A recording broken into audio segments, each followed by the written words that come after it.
दोस्तों नमस्कार दोस्तों। आज मैं आपको बताने वाला हूँ जनसंख्या वितरण क्या होता है। जनसंख्या वितरण, इसका मतलब क्या है, जनसंख्या वितरण से आप क्या समझते हैं। तो चलिए स्टार्ट करते हैं। जनसंख्या वितरण जनसंख्या वितरण का अर्थ है पृथ्वी की सतह पर लोगों के वितरण की व्यवस्था।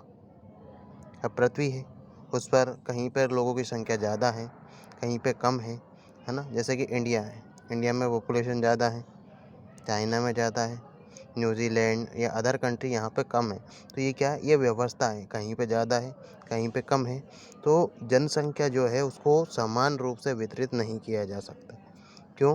क्योंकि भाई जो दुनिया की 90% आबादी अपनी भूमि क्षेत्र के लगभग 10% में रहती है।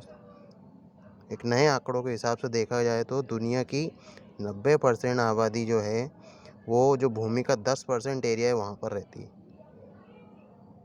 दुनिया के 10 सबसे अधिक आबादी वाले देश दुनिया की आबादी का लगभग 60% योगदान करते हैं। दुनिया में वैसे तो बहुत सारे देश हैं, लेकिन 10 ऐसे देश हैं जिनकी आबादी 60% है, जिनका कंट्रीब्यूशन जनसंख्या में 60% है ना, 60%। इन देशों में से माना जाता है कि जो 6 देश हैं वो तो एशिया महाद्वीप में ही है ना। एशिया कॉन्टिनेंट के हैं 6 देश जो कि ये 60% योगदान जनसंख्या का है, इसमें कंट्रीब्यूट कर रहे हैं। अथवा अगर दूसरी परिभाषा देखी जाए तो कि जनसंख्या वितरण से अभिप्राय किसी विशेष क्षेत्र में लोगों के वितरण से है। आसान भाषा में समझे, जैसे कि किसी विशेष क्षेत्र में लोग कितनी संख्या में रहते हैं और कहाँ रहते हैं, है ना। जैसे हम लोग जगह जगह जो छोटे गांव ग्रामीण एरियाज़ हैं या सिटीज़ हैं, वहाँ पर देखा जाता है कि लोग छोटे छोटे एरियाज़ में किस प्रकार से डिस्ट्रीब्यूट होते हैं। कहीं की कॉलोनी ज़्यादा भरी हुई रहती है, कौन सा गांव बड़ा है, कहीं पे जनसंख्या ज़्यादा निवास करती है, कहीं पे कम करती है ना। तो उसी को क्या कहा जाता है, जनसंख्या वितरण कहा जाता है। अब दोस्तों ये जनसंख्या क्या होती है। तो जनसंख्या किसी प्रदेश, राज्य या स्थान पर बसे हुए जो लोग होते हैं उसी को जनसंख्या कहा जाता है ना।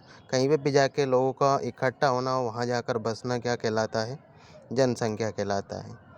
किसी नगर या देश आदि में बसने वालों की, मनुष्यों की कुल जनसंख्या, है ना। लोग नगर में भी रह सकते हैं, है ना। और नगरों को मिला के, राज्यों को मिला के, सभी को मिलाकर ही देश बनता है। तो लोग सभी जगहों पे मिलते हैं, कहीं पे ज़्यादा है, कहीं पर कम है।